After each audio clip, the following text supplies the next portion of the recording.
बिस्मिल्लाहिर्रहमानिर्रहीम। व्यूअर्स, आज का हमारा टॉपिक है इम्प्लिसिट डिफरेंशिएशन। तो इम्प्लिसिट डिफरेंशिएशन के सिलसिले में आज जो हम क्वेश्चन सॉल्व करने लगे हैं वो है find D Y by D X if X Y plus Y square is equal to 4। ये question BS botany, zoology, chemistry के एलिमेंट्री मैथ 2 के पेपर में आया हुआ है, पंजाब यूनिवर्सिटी के 2012 के क्वेश्चन पेपर में। इसके अलावा भी कहीं आया होगा, पर मैंने वहाँ से अब ये पिक किया है। तो इम्प्लिसिट डिफरेंशिएशन का कॉन्सेप्ट समझाने के लिए आप जब डिफरेंशिएशन कर रहे थे और जब आप फंक्शन पढ़ रहे थे तो आप देखते हैं कि आपके पास एफ ऑफ एक्स जो आप इस फॉर्म में लिखते हैं, एफ ऑफ एक्स आप लिखते हैं Y is equal F of X. अब एफ ऑफ एक्स कुछ भी हो सकता है, मिसाल के तौर पे यहाँ एफ ऑफ एक्स तो उस फॉर्म में नहीं दिया हुआ, आप यहाँ ये भी लिख सकते हैं x square plus 3x plus 7। इस वक्त एफ ऑफ एक्स क्या हो गया, x square plus 3x plus 7 और वाई के इक्वल है। और आप इसका डेरिवेटिव बड़ी आसानी से ले सकते हैं, पावर रूल का आपको पता है। पावर रूल लगाएंगे आप, तो जब आप इसका डेरिवेटिव लेंगे D Y by D X तो वो आ जाएगा 2x प्लस 3 और 7 का डेरिवेटिव 0 हो जाएगा।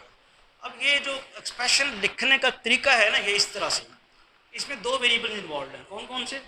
एक x और एक y। जो x है ना, इसको हम कहते हैं इंडिपेंडेंट वेरिएबल,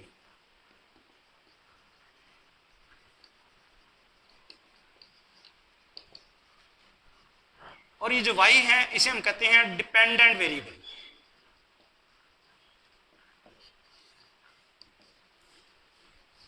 ठीक हो के पास इंडिपेंडेंट वेरिएबल और डिपेंडेंट वेरिएबल।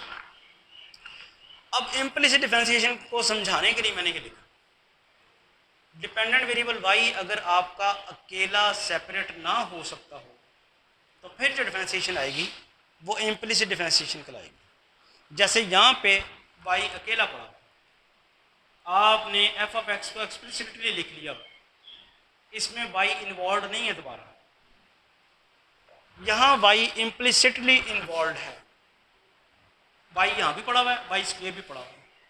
अगर y इस किस्म का पड़ा हुआ हो कि आप y सेपरेट करके x की फॉर्म में लें, फिर तो डिफरेंशिएशन क्या होगी, एक्सप्लिसिट डिफरेंशिएशन, जो हमने यहाँ पे की। पहले से भी पड़ा हुआ है, मिसाल के तौर पे अगर ये पड़ा हुआ है X Y plus 3 is equal to Y. अब ये भी वाई एक से ज़्यादा जगह पे पड़ा हुआ है, लेकिन ये सेपरेट हो सकता है। देखिए कैसे हो सकता है, X Y minus Y is equal to minus 3। यहाँ से अगर आप वाई कॉमन लेते हैं, X minus 1 Y is equal to minus 3, और वाई की वैल्यू क्या आ गई, माइनस 3 ओवर एक्स माइनस। तो वाई को आप सेपरेट करने में कामयाब हो गए हैं। ये इम्प्लिसिट डिफरेंशिएशन नहीं होगी, इसका तो सीधा सीधा D Y by D X आ जाए। ये काम आप यहाँ नहीं कर सकते, वाई स्क्वायर भी पड़ा हुआ है। सिंपल वाई होता तो चलो मैं कॉमन निकाल के कर लेता, तो ये वाई स्क्वायर पड़ा हुआ है, आप वाई को लैदा नहीं कर सकेंगे। जब आप डिपेंडेंट वेरिएबल वाई को लैदा ना कर सकें और वो इम्प्लिसिटली इन्वॉल्व हो, तो फिर इस किस्म की डिफरेंशिएशन को हम कहते हैं इम्प्लिसिट डिफरेंशिएशन। तो लैंग्वेज क्या यूज़ करेंगे, सोल्यूशन देखें इसका, X Y plus Y square is equal to 4। एक वर्ड हम यूज़ करेंगे, ये आमतौर पर मैथमेटिक्स में आप इक्वेशंस नंबर देना शुरू कर देते हैं, अगर किसी की ज़रूरत पड़े दोबारा तो आप वहाँ पे इस्तेमाल कर देते हैं, ना भी देंगे तो इशू कोई नहीं। तो यहाँ आप लिखते हैं yes differentiating 1 with respect to X we have जी, इसका डेरिवेटिव लेना है डी और डी एक्स। मैं पूरे स्टेप्स करता हूँ और आपको समझाता हूँ कि किस तरह से अलहदा से, और उधर भी आपने डेरिवेटिव लेना है। ये वैसे आपको करने की ज़रूरत नहीं, अब आप अगर एक्सपर्ट हो जाते हैं तो ये स्टेप ना भी करें, डायरेक्ट ही कर लें। ये आपने लेफ्ट हैंड साइड का भी डेरिवेटिव ले लिया और राइट हैंड साइड का भी डेरिवेटिव लिया विद रिस्पेक्ट टू एक्स। अब आपको पता है कि डेरिवेटिव है, अगर आप दो फंक्शंस के सम का डेरिवेटिव लें या उनके डेरिवेटिव्स का सम ले लें, एक ही बात है। इस वक्त क्या हो रहा है, ये दो टर्म्स के सम का डेरिवेटिव ले रही है, ये बन जाएगा सम ऑफ देयर डेरिवेटिव्स। इसको हम लिख सकते हैं डी और D X, X Y D और डी एक्स वाई स्क्वायर, और 4 कांस्टेंट है, उसका डेरिवेटिव क्या होगा, 0। 4 कांस्टेंट का डेरिवेटिव 0। अच्छा, यहाँ आपके पास x और y दो फंक्शंस की प्रोडक्ट है, प्रोडक्ट रूल लगेगा। शाबाश, प्रोडक्ट रूल लगेगा तो क्या करेंगे आप, x का डेरिवेटिव लेंगे मैं वो भी स्टेप कर देता हूँ, वैसे तो आपको करने की जरूरत नहीं होगी। एक्स का डेरिवेटिव लिया, वाई एज इट इज, और फिर एक्स एज इट इज और वाई का डेरिवेटिव, शाबाश, डी वाई डी एक्स। माशाल्लाह भी आप बीएस बॉटनी के स्टूडेंट्स हैं, मैथमेटिक्स आपका बहुत अच्छा है, आप तो परफेक्ट डेरिवेटिव बता रहे हैं, मैं तो एक्सपेक्ट नहीं कर रहा था। वैसे आपकी तरह से जवाब नहीं आ रहा, बच्चियाँ बता रही हैं। तो यहाँ इसके ऊपर पावर रूल लगेगा, पावर रूल लगने से क्या होगा, 2y और आगे y का फिर डेरिवेटिव लेना है, ये एक्स्ट्रा स्टेप है। वाई स्क्वायर 2 नीचे तो आया, y में से 2 में से एक पावर आपने कम कर दी और D Y by D X, शाबाश। अब जरा सिंप्लीफाई कर लेते हैं, x का डेरिवेटिव तो 1 नहीं हो जाना, 1 into Y plus X D Y by D X, और उधर plus 2y D Y by D X. अब हमने मालूम क्या करना है, क्वेश्चन की स्टेटमेंट में D Y by D X करना है, और D Y by D X दो जगह आ गया है, तो अब हम कॉमन ले लेंगे, शाबाश, इसमें से हम कॉमन ले लेते हैं, और इसके अलावा जितनी भी चीज़ें हैं वो राइट हैंड साइड पे ले जाते हैं। तो ये आपके पास आ जाएगा X D Y by D X plus 2y D Y by D X is equal to minus Y, ठीक है। यहाँ से आप x D Y by D X common लें, माइनस वाई, और यहाँ से D Y by D X किसके बराबर आ जाएगा, minus Y over X plus 2y। This is your answer, understand. और कोई देख लें, नेक्स्ट कोई पेपर देख लें, इम्प्लिसिट डिफरेंशिएशन का कोई क्वेश्चन है तो वो सॉल्व कर लेते हैं।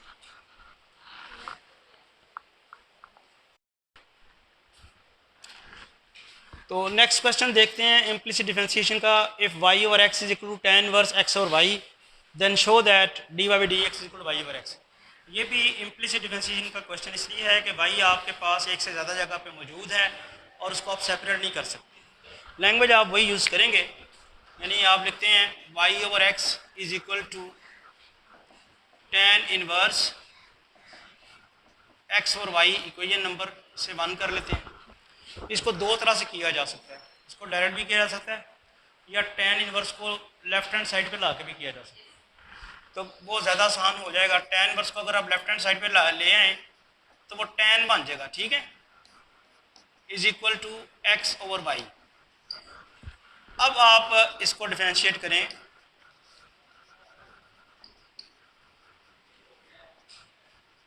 Differentiating both sides with respect to x,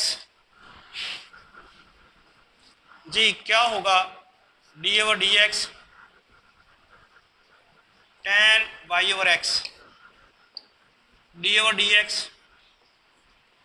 x over y, ठीक है जी। tan का जब डेरिवेटिव लेंगे आप, तो tan का डेरिवेटिव का फार्मूला याद है किसी को, शाबाश, tan x का डेरिवेटिव होता है सीकेंड स्क्वायर x, ये तो फार्मूला है। तो अब जब tan का डेरिवेटिव लेंगे हम तो वो आ जाएगा सीकेंड स्क्वायर, और x की बजाय वो एंगल जो इसका है वो आएगा y ओवर x इधर।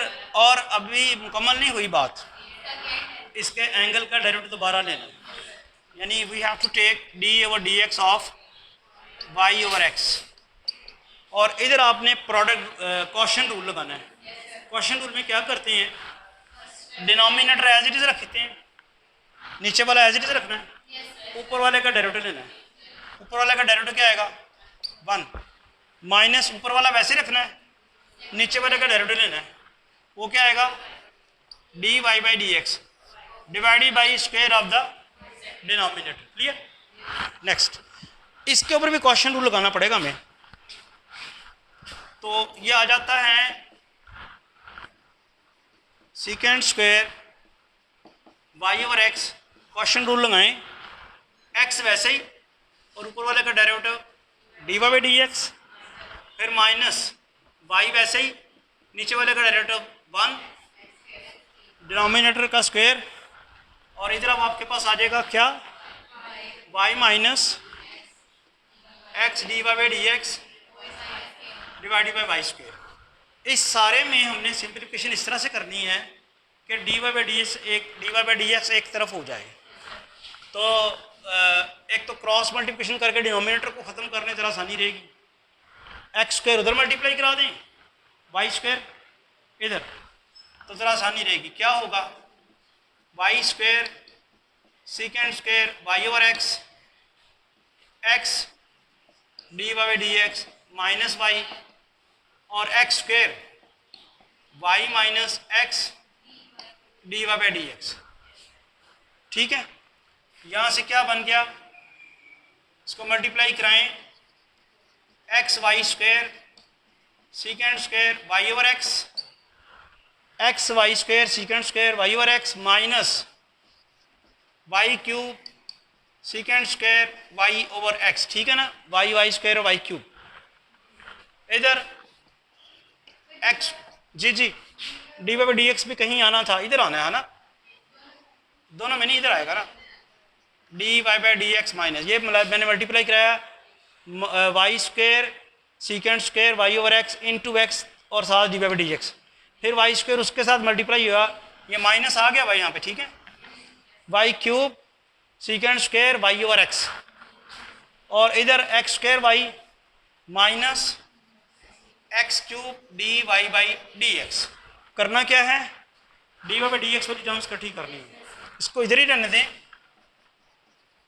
X Y square सीकेंड square Y over X D Y by D X plus शाबाश X cube D Y by D X और is equal to X square Y plus Y cube सीकेंड square Y over X. ठीक है, अच्छा अब आप देख रहे हैं कि अभी कोई बात बनती नजर नहीं आ रही।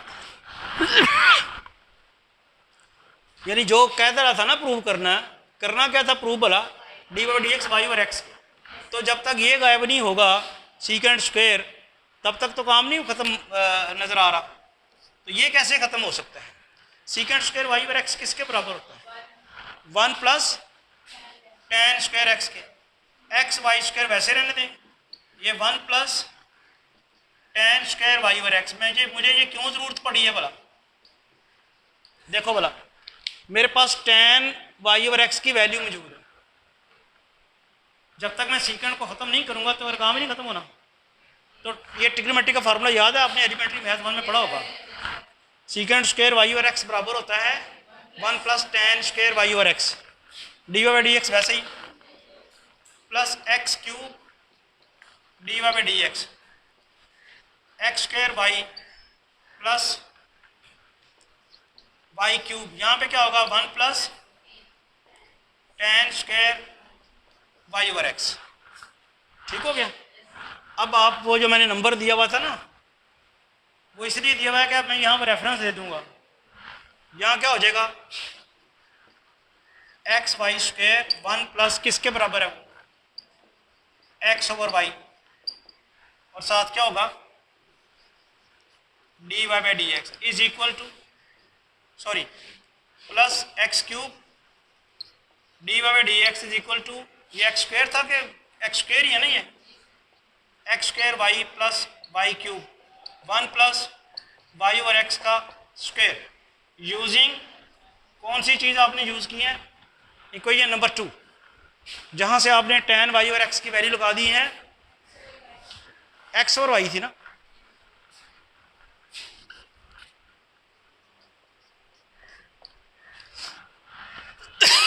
अब ज़रा सिंप्लीफाई कर लें इसको, ये बन जाएगा X Y square into Y square plus X square over Y square D Y by D X. LCM लेना आता है ना भाई, एक्स स्क्वायर और वाई स्क्वायर बनना है, इसका एल्शियम ले लिया।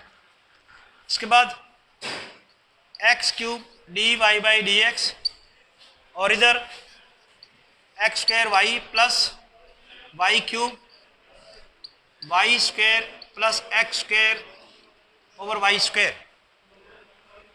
ठीक है, चलें अब इसको ज़रा देखें, यहाँ से ये वाई स्क्वायर तो इसके साथ कैंसिल हो जाता है, इसका क्या होता है ये इसके साथ कैंसिल होता है, एक वाई कैंसिल होता है और नीचे डिनोमिनेटर में वाई स्क्वायर पूरा कैंसिल हो जाता है, ऊपर सिर्फ एक वाई बच जाता है। नेक्स्ट आ जाता है एक्स इंटू, इसको मैं लिख सकता हूँ X square plus Y square, और D Y by D X common ना ले लूँगा मैं। ये देखें ज़रा, इस टाइम में ज़रा इकट्ठा करने लगा हूँ, ये इन दोनों में से D Y by D X में कॉमन ले लूँ, क्या बचेगा ये X cube plus X Y square, X cube plus X Y square, और उसके बाद क्या आना है प्लस प्लस एक्स क्यूब और साथ D Y by D X. ठीक है जी। On the right hand side we will get X square Y, आगे plus Y cube plus X square Y. ठीक है, नहीं वाई क्यूब मल्टीप्लाई कैसे कर दिया मैंने, हाँ उसको सिर्फ वाई था ना, तो वाई क्यूब हो जाएगा, हो गया है। ये पहली टर्म ये है ना एक्स स्क्वायर वाई, उसके बाद वाई ने वाई स्क्वायर से मल्टीप्लाई होके दैट इज वाई क्यूब, और ये एक्स स्क्वायर और वाई। अच्छा यहां देखें क्या बनता है, 2x cube plus X Y square D Y by D X, और यहां से क्या बनता है 2x square Y plus Y cube. मुझे ये लगता है कि यहाँ से हम x कॉमन ले सकते हैं, बाकी क्या बन जाएगा 2x square plus Y square D Y by D X. यहाँ से y कॉमन ले सकते हैं, 2x square plus Y square, ये 2x square plus Y square cancel हो जाता है, और बड़ी मुश्किल से हम पहुँच गए हैं जहाँ पहुँचना था। ठीक है, तो आप देखते हैं कि बॉटनी से बहुत ही मुख्तलिफ लगता है। फिर क्या वजह है कि ये बॉटनी के आपके सिलेबस में क्यों डाला गया है मैथ, तो बता सकते हैं आप? आपने करना है बीएस बॉटनी, इसका क्या लेना देना उसके साथ, जवाब दो, क्यों पढ़ाया जा रहा है? जो डिफरेंट साइंसेज है ना उनका इम्पैक्ट है, आगे आपने रिसर्च करनी है, मैथमेटिक्स का यूज़ करना है, कुछ और डाटा यूज़ करना है, तो आप तो बिल्कुल ही आपको पता ही नहीं होगा।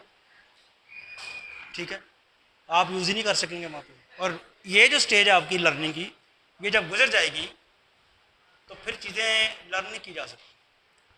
आज आप में से कितने बच्चे हैं जिनको कुरान पाक की कुछ सूरतें याद हैं, नमाज पढ़ते हैं, कितनी सूरतें आपको याद हैं?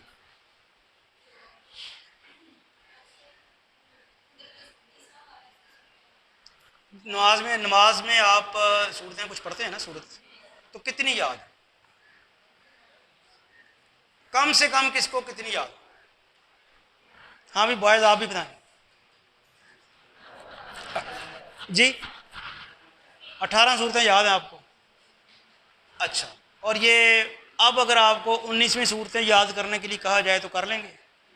कितना टाइम लगेगा? उतना ही लगेगा जितना पहले लगेगा था। ठीक है ना, अब आपको कोई नई सूरत याद करने के लिए कहा जाए तो वो उतनी जल्दी नहीं कर सकेंगे जितनी आप, और आज से 10 साल बाद कहा जाए, मेरी उम्र में कहा जाए तो बहुत मुश्किल है। तो ये इसी तरह आप को जो इस लेवल पे जो आप चीज़ पढ़ाई जाती है, वो इस वक्त आपके पास जितना मर्जी आपको साइंसेस डाल दी जाएँ वो आप पढ़ सकते हैं। स्टेज जब निकल जाएगी फिर आपको जो ज़रूरत पड़ती है वो आप कर नहीं सकेंगे। दूसरा, आईक्यू लेवल आपका एनहांस करता है। जब आप बिल्कुल ऐसी चीज़ पढ़ रहे हैं जिसका तल्लुक ही कोई नहीं, कभी आपने देखा कि आप कोई चीज़ पढ़ रहे हैं, बॉटनी का ही कोई चीज़ पढ़ते पढ़ते आप बोर हो जाते हैं, छोड़ देते हैं, या कोई मूवी देख लें या कोई और चीज़ देख लें जिसका उसका कोई तल्लुक नहीं है, तो रिफ़्रेश होने के बाद आप आके दोबारा करते हैं तो बड़े अच्छे तरीके से हो जाते हैं। तो ये आपका आईक्यू लेवल एनहांस करने के लिए ये साइंसेज इंतहाई ज़रूरी हैं, वरना को बंदा कहे जी सोशियोलॉजी मैंने क्या करनी है, अभी आपने BS 4 सेमेस्टर में जाके सोशियोलॉजी भी पढ़नी है, उसका क्या तल्लुक है इसके साथ? तो आपने सिर्फ ये ना बॉटनी दुनिया ज़िंदगी भी तो गुजारनी है, सोशल भी तो आपने होना है, वो कहाँ से सीखना है। और अनफॉर्चुनेटली पाकिस्तान स्टडी और इस्लामियत के साथ तो जो आप करते हैं और जो आपके साथ उसके साथ करवाते हैं, उसे अफसोस ही करना पड़ेगा। यानी इतना उसको, सबकी मैं बात नहीं करता, इतना आपको क्या कहते हैं उसको बेवकूफ़ करके एक किस्म का पढ़ाया जाता है, या पाकिस्तान स्टडी को ख़ास तौर पे, तो तभी तो मुल्क की मोहब्बत जो आपके दिलों में है वो फिर नज़र आती है। आपको पता ही नहीं है कि आप सिर्फ पाकिस्तान स्टडी किस लिए पढ़ रहे हैं कि जी चूंकि पेपर है नंबर लेने। आप हिस्ट्री पढ़ ही नहीं रहे कि हुआ क्या था हमारे साथ, उस डेप्थ में आप जा ही नहीं रहे कि कायदे आज़म ने 14 पॉइंट्स क्यों कहे थे। पढ़े हैं, सुने आपने नेहरू रिपोर्ट के अगेंस्ट जब कहे थे, तो कोई बता सकता क्यों कहे थे? कोई पता ही नहीं। 14 नुकात आपको याद होंगे, अभी आप किताब खोल के देख लेंगे तो शायद आपको सारे याद आ जाए, लेकिन रीज़न नहीं पता। तो अगर आप उस डेप्थ में जाके नहीं पढ़ते कोई भी चीज़, तो फिर मिसाइल पर हम मैथ पढ़ते पढ़ते किधर चले गए हैं। तो मैंने तो सिर्फ आपसे ये पूछा था, और ये सारे आपके ना इंतहाई ज़रूरी सब्जेक्ट्स। ठीक, थैंक यू।